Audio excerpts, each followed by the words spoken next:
Welcome into the NBA Morning Deuce for Tuesday, December 8th. You know what that means. 3 days away from NBA preseason basketball. We had a free agent signing today.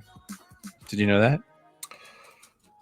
I feel like I saw it and now I'm forgetting it. Who was it? Monte Morris re-signed with the Nuggets for a 3-year, $27 million deal. Cool. Solid role player. He's very good backup point guard. Yeah. Like for them too, that's a good contract for a good backup point guard who I feel like over the last few years I've seen him start for them a couple times. Mm-hmm. He did really solid minutes in the playoffs. I remember. Big time FanDuel guy. Mm-hmm. When they go through their injury spells and when FanDuel Friday comes back, if there's ever a situation where Monte Morris is starting, start that dude. We come in there, yeah. Oh, because he's always going to be low salary, but he'll get you like 11 points, 6 assists, 5 rebounds, a steal. You know, he'll get you value for his money. Mm-hmm. He'll get you 5x. He gets you 5x. He gets you 5x. Definitely 4x. Yeah. But look, we're not here to talk about Monte Morris as much as, hey, we love Denver Nuggets role players on this show. We love Denver Nuggets in general, I think. But we're not here to talk about Monte Morris. We're here to talk about, since games haven't started yet, we're still here to talk about, really this is just a drama-filled show today. Because NBA offseason drama is, even 3 days before this season starts, NBA offseason is really what makes the league what it is. And boy, oh boy, the drama it seemingly won't end until James Harden is traded from the Rockets. So I sent you this picture earlier today. I sent you this, a screenshot of this tweet. And why is this not showing up here? Oh, here we go. Of someone posted this on Twitter. Now, I'm assuming, because Twitter is so reliable, that these pictures are from last night. And this is a picture it looks like an Instagram story of James Harden at Dre's nightclub. That's weird. DRAI. It's not Dr. Dre's nightclub. Right. Yeah. Which is strange because, as we know, Rockets training camp has already started. And we discussed yesterday on the show that Harden did not show up for the first day of 5-on-5 because he was out. My understanding at least was he was out. You know, I believe it was Lil Baby's birthday party. And so he has to quarantine a little extra. So he couldn't go and he wouldn't be able to make it through the protocol. But he was supposed to show up he was supposed to show up Sunday. Yesterday, when we're recording this, 2 days ago when you're listening to this, for individual workouts, even though he couldn't work out with the team, didn't show up. Now it's Monday. Monday morning, we get this picture of James Harden out at a club, supposedly Sunday night, when he was supposed to be coming to Houston Monday to do 5-on-5 work with the team. Because 5-on-5 work started, or full practices started on Sunday. So, to no one's surprise, not long after that, we found out James Harden did not show up Monday for practice. And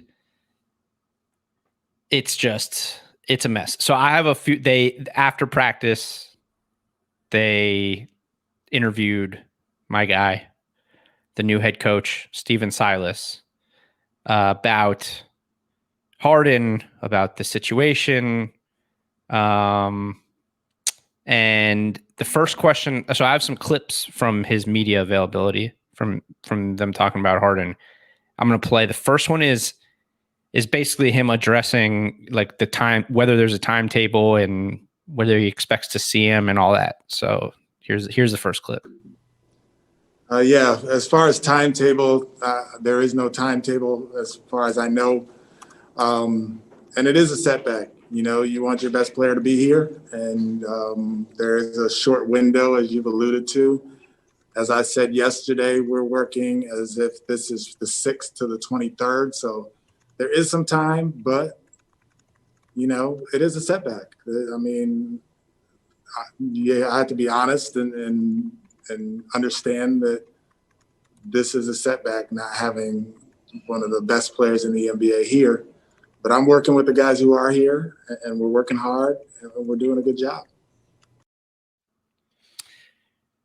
It's about as good as you can answer that. It's about as good as you can answer that. Yeah. I mean, no one is going to blame this dude if the Rockets crumble, like, in the first year. Like, I think this is such a horrible look for James Harden. I really do. And you've made the point a lot of times, like, these NBA players, they don't need to be loyal. It's almost, some guys are loyal to a fault, and we think that's not that smart. But, like, this dude's under contract, man. Like, the Houston organization has paid, like, generations and generations of his family are set for life because of this contract he signed. Like, he should honor the contract that he's under. Sure. My point about loyalty is more when you're a free agent. Right. There's no loyalty to a team. You do what's best for you and your family. And I will also say James Harden doesn't have any real loyalty to the Rockets. They paid him because he's one of the best players in the NBA. Like, yeah, I say he should have loyalty to the Rockets because they paid him, but any team would have paid him the same amount of money because he's James Harden. It's more the legal thing and just the professional thing. Like, you have a contract, and yes, you want to be traded. But we'll get into that in a second because there is more interest that came out, but I wanted to play. So it's funny because you said, like, he couldn't do much better. Mm-hmm. There's not much more. It didn't take long for him to just not be able to answer stuff. So the next one, I actually included the questions because his answers are so short. Stephen, is James currently in Houston? I don't know. At some point, do you almost, I mean, you guys have a game in 16 days. At some point, do you almost have to operate like he's not going to be there for the 23rd? I don't know the answer to that question. I don't know. I'm kind of taking it day by day, and, you know, we operate how we operate. So I don't know. Wait. Yeah. He's not his babysitter. How the hell is he supposed to know where he is and stuff? I don't know. I still think he did a great job. No ounce of anger or anything in there. He's just focused on who's there. And I mean, it sucks. I could tell you, I've only seen Stephen Silas. I was with him for 5 years, and he doesn't get angry. And interestingly, his dad, who is like one of the Paul Silas, who was with the Celtics, who's known as an enforcer. Also, he'll get angry and he'll get on you, but they're just genuinely two of the nicest people. Stephen particularly is just like one of the nicest people. So it's his first head coaching job and all that. So he's not going to say the wrong thing. I don't have the clip, but he also did allude later on in the press conference to the fact that James was one of the guys during his interviews that vouched for him to help him get the job. So that's a little bit of a weird situation. When they asked him about John Wall saying that Harden wanted to be in Houston, he said he believed Wall if he said it, and that Harden was the one who vouched, whatever. But I've seen Stephen get pretty. I've some, maybe at some point I'll get into that later. But I have some interest, some funny, not getting mad at me or anybody, like just. One time, I've only seen him get like furiously angry one time, which coaches get mad, but even like from a coaching standpoint, I've only ever seen him in 5 years. I saw him get mad one time, and it was something. And then so the last clip I have is, I think it was David Aldridge. Or was it David Aldridge? There's somebody. No, Aldridge is a DC reporter. I forgot who it was. It was. Asked him, what's the messaging? Has there been any messaging from Harden one way or the other? in terms of, is this just he's not through the protocol yet, or is this a message him saying he wants to be traded and this and that? And this is the one where I'm like, I don't think James Harden will be on the Rockets this year. I have no clarity about the message, honestly. I take it basically at face value that he's not here. And what the reasoning is on him. You know, he's the one who can explain why or why not he's not here. So, you know, for me to make inferences and think about the possibilities isn't real to me. What's real is he's not here, and he has a reason, but that's on him to tell whoever what his reason is.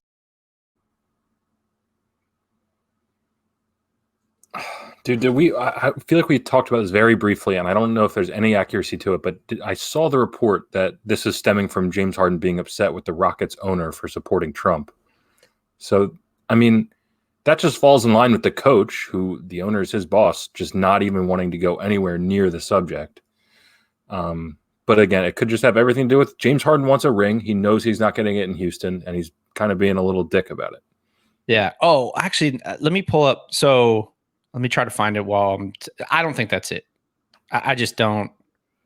I mean, I'm sure like guys wouldn't be happy if their owner supported Trump, but like, I think Harden wants out. I think he's on the wrong side. He's getting to be on the wrong side of 30, and he knows that at least it seems like the Rockets are in like kind of a flux situation, and they didn't get better necessarily.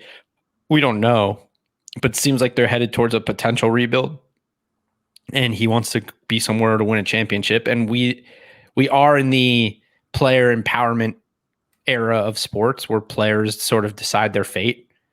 But he's trying to take it to a new level by basically, most of the time players who demand trades are they're moved, but not a guy who's this valuable who has years left on his deal. So it's just a weird thing. His mom, by the way, who is also his agent.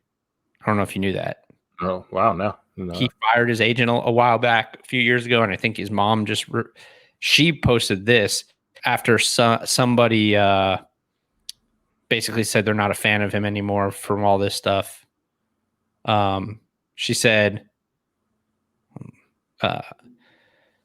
not sure who you are, but I've raised my son to be the caring and giving young businessman that he has become. He has his own mind and can make his own decisions. Proud of him for that. Now, as far as his job, you clearly don't understand what's really going on. That's okay. If people had their own life and not try to make decisions for others, we would really be better. Blah, blah, blah. His decisions in life, because this is his life and legacy, has nothing to do with you. He's doing the best for you. Please pay attention and understand. He has worked hard every time he suited up for the job, giving 210%. So it's a lot of percent. I haven't read that one. Yeah, it's a lot of percent. It's a lot to give. Yep. He asked for a chance to get a ring. That's it. Anyone in their right mind in this busy, I guess that means business, would want that. So if he lost you as a fan, you weren't the right fan from the start. Blessing to you, son. Good sign off there. Notice she didn't address the part where he was in a club during a global pandemic when you're supposed to be multiple times.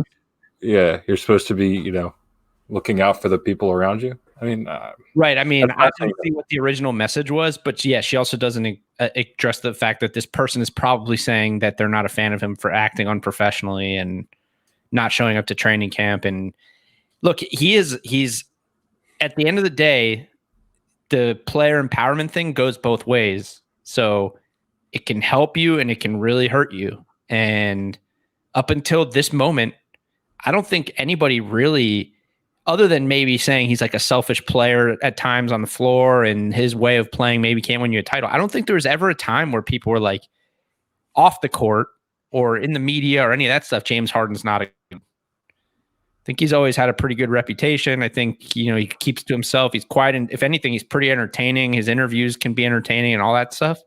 Mm-hmm. This is the kind of thing that just tanks your perception and how you're remembered. Yeah. Unless he gets traded and wins a title. Right. Yeah. Unless it completely works. Happen. Yep. Yeah. I don't know. I'm so like the player empowerment thing is good. You know, guys like these guys they're businessmen at the end of the day. But like you do know you're signing a 5-year contract. Like, you know, that there's empowerment at that point in time. You don't have to sign a 5-year deal. So when you do, then like I don't really feel bad that you're in this situation, but I also understand that you can try to get your way out of it. I don't have any sympathy, but I also don't have any like ill will towards it. It's just I don't think it's a good look, but he can do what he thinks he needs to do to get that ring. Zach Lowe said on his podcast that he's spoken to 3 or 4 different people from other teams, not the Rockets, around the league, that believe that the league may have to step in on this situation because that it's not a good precedent that he's setting, and it's just not a good look for the league in general. Right. Because I think part of that is I didn't listen to the show, I just read the quotes. But I would imagine part of that is also that one of the faces of the league is at a club during a global pandemic when he's supposed to be doing his job and reporting to camp. Yeah. Report to camp and don't play. Report to camp and say your hamstring is sore. Right. I mean, that, you know, whatever it is, just report and don't play. What are they going to tell you? You know, you're not hurt. And that's one of the things about being a professional athlete. If you walk in and say I'm hurt, I mean, yeah, the trainer might say, no, you're cleared to play, and then they might fine you. But what's a fine going to do to a guy who makes $50 million? You know, if he doesn't want to play, eventually he's going to get fined anyways if he doesn't show up. Right. So just show up, you know, whatever. But the other thing that I saw was that potentially that, you know, remember that report came out like about maybe a week, maybe 2 weeks ago now, a week and a half. It all kind of runs together that the Rockets were willing to make things uncomfortable and keep him into the season. Mm-hmm. And that maybe that he took that as a challenge. Oh, you want to get uncomfortable? Let's get uncomfortable. Yeah, and that's fine. But just if he could just not put like in the NBA at risk for COVID, that'd be great. Well, he's not there. Yeah, he's not. Yeah, you're right. He's gonna have to quarantine. Right. But he's not putting everyone at risk. He's putting himself at risk. Yeah, he is certainly getting uncomfortable. Yeah, he's trying to force their hand. He's trying to force their hand. Mm-hmm. You know who's not uncomfortable? I'll tell you who's not uncomfortable. These guys right here are not uncomfortable. John Wall, awesome. Marcus Cousins, Daniel House, and some random dude in the background that might be Christian Wood. I don't know. Yeah, it's not. Christian Wood wouldn't be wearing a green penny during practice. That's probably true. That's dude, I love a training camp guy or a practice squad guy. I absolutely love DeMarcus Cousins. I'm rooting for him so hard this year. And I've never had you're real down on John Wall, but I like him. I think he's a cool guy. Is that a gang sign? I can't tell. I'm down. You mean, yeah, I'm down on the fact that he hasn't played in 2 years. Okay. All right. No, but look, there was the report that came out that Eric Gordon has been unhappy with his role the last couple of years. Eric Gordon's still a really good player. This is it's one of these teams that could be fun because you take all these players that people like. I think people do like John Wall. I think people do root for Boogie. I think people like watching Eric Gordon play. He's a fun player. I think people are going to like watching Christian Wood play. They like PJ Tucker for sure. They like PJ Tucker. I think they like Daniel House too. I think he's become this weird thing where people kind of like that he violated the bubble, even though he has a family. It's just a weird situation. But if Harden doesn't play, you take this weird mix of guys and you bring in one of the most positive people on the planet in Stephen Silas, who also was one of the coaches in the best offense in NBA history last year. They're talented than half the teams in the NBA with these guys that they have without James Harden. They'll be fun. They won't win a title. They might not be a playoff team in the West, but they could definitely fight for that last 7 or 8 seed if everyone's healthy and right. So, I mean, in some ways, if I'm Stephen Silas at this point, I'm like, I don't want Harden anymore. I guess I can't say that because I think if you're a coach and you have a guy like James Harden, you're like, okay, we have a chance to do things. Right. But this team without Harden is easier to coach. I think. I would definitely be rooting for a trade, and get some more talent in there. Like at that point, if you're Stephen Silas, whatever the return for James Harden is, there's going to be some immediate talent in return. And now you're looking at a really, really fun team. They're already fun, but like imagine if they added Karis LeVert and Jarrett Allen, and you think we've talked about Spencer Dinwiddie. Yeah, it would have to be. I mean, just to make the money work. Yeah, I mean, now you're talking about a team that is absolutely like just ridiculously deep. So I bet maybe he is rooting for that. But I don't know if he's rooting. I can't imagine. I've never heard of a coach not wanting the best player available. But just in terms of first year, anytime you have a player like a James Harden, there's a lot more pressure as a coach. If they trade James Harden, then this year is just, I mean, it's the least pressure you've ever had as a head coach. And your team's not that bad. Right. Of talent, plus you just traded away two of the best players in the NBA. So now there's no pressure. It's like, okay, well, if he could do something with this team, he's a great first-year head coach. If he can't, well, then they traded away James Harden and Russell Westbrook. And you're also in that scenario, you've got a bunch of guys that have a lot to prove. Guys like John Wall, Boogie, even PJ Tucker, like they have a lot to prove. They're going to play their asses off if they like this guy. It's weird. I don't know where. I mean, Tucker's an interesting thing with this team too, because he's not a 3. They paid Christian Wood. Boogie's on a non-guaranteed deal, so let's see. If he's healthy, I'm sure he's there. But like, how does he fit? How do they all fit together in the front court? That'll be interesting to see. Right. So yesterday, but we'll see. I mean, I don't think Harden. God, I can't imagine him being on the Rockets this year. But we'll see. So we talked yesterday about the Kyrie thing and that message that he sent out saying, and then the report that he was going to do a media blackout. This must have happened while we were recording late last night, because this came out. His spokesperson or his rep or whatever, I put spokesperson here, released a statement basically saying he intends to do traditional media and is intent on building a mutually respectful relationship with the media. Okay. I'm telling you, I'm getting tired of this already. I just hate Kyrie, dude. It's just... My thing is, like, how long has Kyrie been in the league? You haven't built that relationship. If you haven't built a mutually respectful relationship with the media yet, then that's probably on you, bud. Almost definitely, especially if you get to the Nets and everybody, like he's gotten all these fresh starts too. It's not like he's been stuck in one place and there's all these beat writers that are sick of him for years. He's got this. Oh, and I was also going to say, like, Kyrie Irving. And as much as I don't like Kyrie Irving, the basketball player, and I think he's only accomplished anything he's accomplished at this point in his career because he played with LeBron James, he's still Kyrie Irving. He's still a multiple-time All-Star, NBA championship, hit one of the biggest shots in NBA Finals history. At this point in your career, you couldn't have found one reporter that you like and just funneled all your information through that guy. It happens all the time. Like, that's how Brian Windhorst literally made his career, by being the guy who reported stuff about LeBron James when he was in from high school on, Mm-hmm.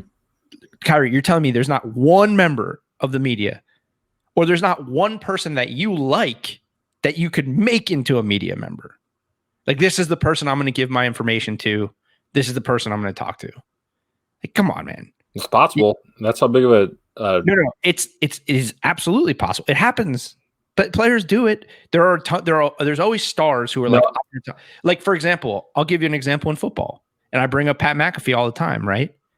Aaron Rodgers goes on Pat McAfee's show every Tuesday and does like a 45-minute interview. Now, he still addresses the media, but he's very open when he goes on that show. Like, if you want to hear honest Aaron Rodgers, listen to him on that show, because he talks for 45 minutes and answers everything, because he knows they're not going to spin it and he trusts them. Right. And then the media takes all his quotes out of context from that show and they say, well, this is what Aaron Rodgers said. That's fine. But at least he said it his way. Kyrie, you're not Aaron Rodgers, but dude, it's so easy. Million podcasts. You could go on JJ Redick could be your guy. So go be on JJ Redick's podcast once a month and just let it all out. It's not hard to build a mutually respectful relationship with the media. I think that might actually be where he originally said he thought the world was flat. That might have been JJ's podcast. I mean, so maybe they're both from Duke and all that. Yeah. Maybe that bridge got burnt. I don't know. But yeah, no, when I was saying it's possible he might literally not be able to find that person that he trusts because he's so don't trust anybody. Exactly. Ugh. Well, I mean, good for him. Or maybe he saw all the backlash and probably, or maybe somebody in the organization was like, listen, man, if you don't talk to the media, we're going to have to fine you. Mm-hmm. Like every time. Yeah. And maybe he was just like, all right, fine. I'm going to lose how much money? Oh, okay. Yeah. So we'll see where that ends up. Doc Rivers, I actually love this. Doc Rivers. So we talked also yesterday, I believe it was, or maybe was it last week? Even no, it might have been last week. Paul George was on the All the Smoke podcast. Basically, said that Doc Rivers used him wrong, and that they didn't make any adjustments in the Clippers series, and this and that. Paul George was asked about it since then and tried to clarify. It basically was like. It was like a half-hearted, like, I respect Doc. He's a good game manager, but I don't take back certain things, like whatever. Yeah. So Doc was asked yesterday about those comments, and he was half joking in this, but the quote is good. So he said, "Hey, listen, I enjoyed coaching him, so not a lot to say there. Ty Lue is sitting right next to me, so he better hope it's not adjustments. It ain't gonna be much different." And listen, we lost the game, and I think everybody needs to take ownership. Me, obviously, we can always do better. Players can play better. So as far as I'm concerned, I'll leave it there. Obviously, I think he's joking, but he did take quite a shot at his boy, Ty Lue. Yeah, right? Or, I mean, maybe he's just it's the truth. It's kind of the truth, right? I mean, they're not going to play that much differently. I mean, maybe he installs a whole new game plan. I don't know. I see it more of a shot at Paul George. Like, what are you even doing? Like, what is this? Yeah. Like, you were on the court and you got embarrassed. So right. Why are you trying to pin it on me? It's funny. I was thinking about you when I was reading this earlier because I was just like, yeah, Sixers fans are probably like, yeah, fuck yeah, Doc, stick up. Yeah, they definitely are. Yeah, I really am trying so hard to just go full clean slate on Doc Rivers. It's going to be tough. It's tough for anybody to do that when they have these preformed biases about a guy, but trying to just clean slate Doc Rivers, root for the guy. So I'm neutral, but this is good. I like this. It's a good response. I mean, he's a good dude. Everybody loves him. Good players coach, and you're going to win a lot of games. There's been a lot of stuff coming out about Ben Simmons too, right? From camp. Yeah, he piled on the whole Brett Brown thing, which is I didn't like it at all. No, not negative stuff. Oh, what? Just Doc had some really positive things to say about him from the first couple of days of camp, and I think Ben Simmons also said that he's going back to his facility, he's going back to the traditional facilitator role that he started in or whatever. I don't know if that's a good thing. I don't know if Philly fans. Yeah, I mean, I'm just everything with Ben Simmons for me. I'll believe it when I see it. So I'm not getting excited about that shit. He's released too many videos of him hitting jump shots in random ass gyms for me to get excited about anything that dude does. That's not on the NBA court. Didn't Doc say he doesn't have to shoot? Yeah, because he doesn't want to piss off Ben Simmons, which is now a cycle of not holding people accountable. Ben Simmons absolutely has to shoot. That's asinine to think that he doesn't have to shoot more. Fuck, didn't I just say I was going to do clean slate here? Yeah. Ben Simmons has to shoot a little bit. He has to shoot a little bit. He can't not shoot.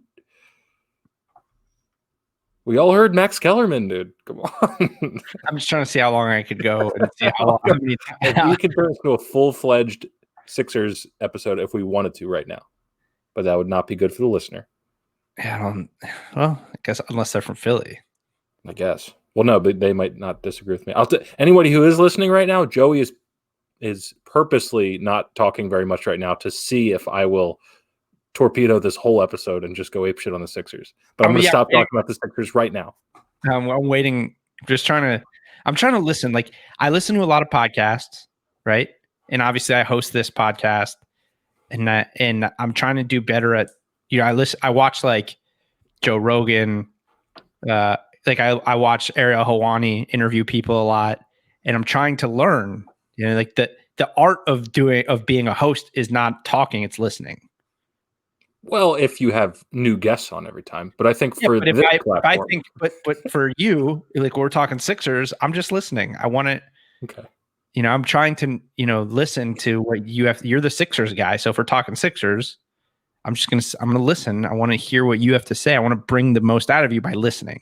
Okay. That's fair. But what you should be listening or hearing is my neuroses about this team that has hurt me so many times in the past.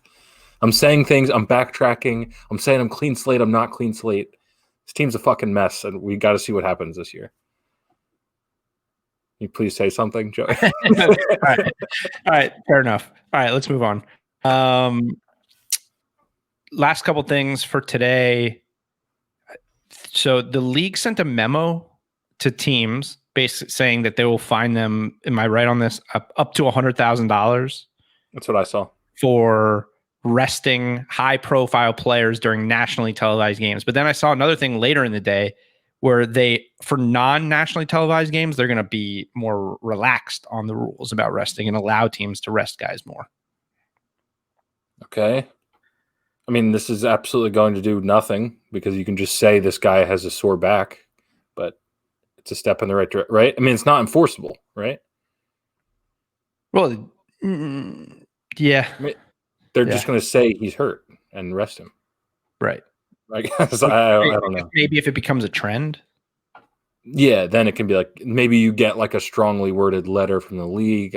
I don't know, but or if Kawhi Leonard says his quad hurts, what are you supposed to do? I don't know.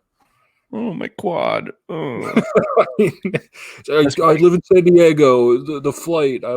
Oh, my quad. That's my Kawhi Leonard impression. That probably has too much personality in it. Oh, my quad. That's closer. Yeah, I don't know. I feel like every year there's a different tweak or change to how they're going to control teams from doing load management. And teams are always, I think you're right. They're always still just going to end up benching or resting their players no matter what. Mm-hmm. Yeah, it's seriously. It's just you won't see this year the load management. So it was like literally like a designation, I think, on websites and stuff like DNP load management. You'll see DNP back tightness or something. Sore butthole. That would be really funny if that's somehow caught on and like that's what you saw that and you're like, oh, load management. Okay. DNP tight butthole. It's just so tight. The guy can't even stand up. He has to sit down on the bench. He cannot stand up. Tight booty hole. Yep. Here's the last thing for today. And I didn't put it in the rundown, but I was just reading about it before the show. For the first time, LeBron has actually mentioned the idea of potentially playing with his son, and like he basically said he's happy about the way his new contract shakes out with the years, because as we've noted on the show, when this contract is over, LeBron's son will be graduating high school, and then there's the potential that the league by then will have changed the draft rules and he can maybe come out of high school, or he can play college for a year, be a one and done, whatever. And then they could play with each other. But this is the first time that, at least that I've seen, where LeBron sort of admits that this is the plan.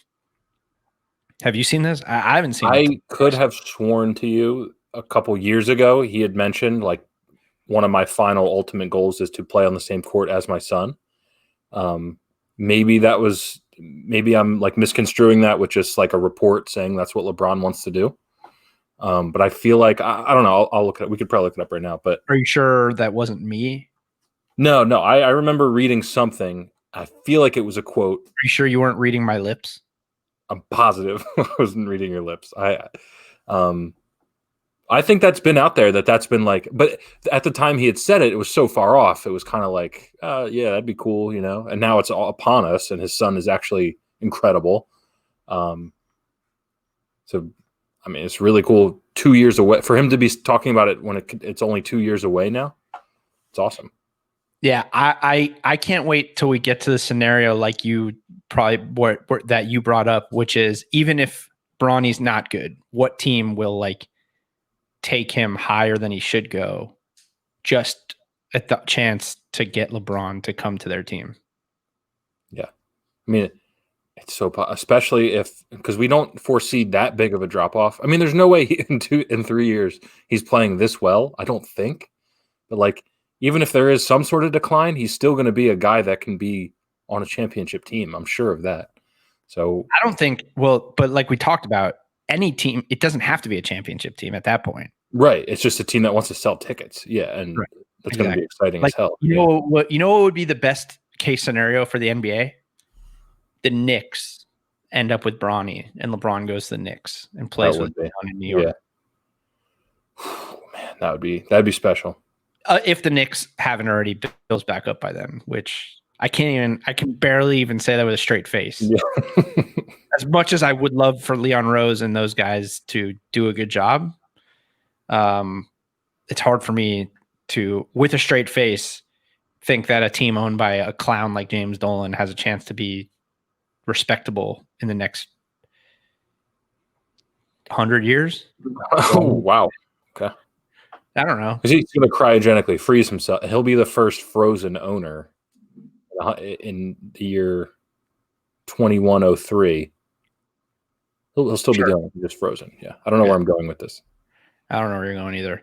It probably means it's time to end the show. Yep. As always, subscribe to the channel. Leave us a comment. Apple Podcasts, subscribe, rate, review. And we'll check you guys tomorrow morning. Later.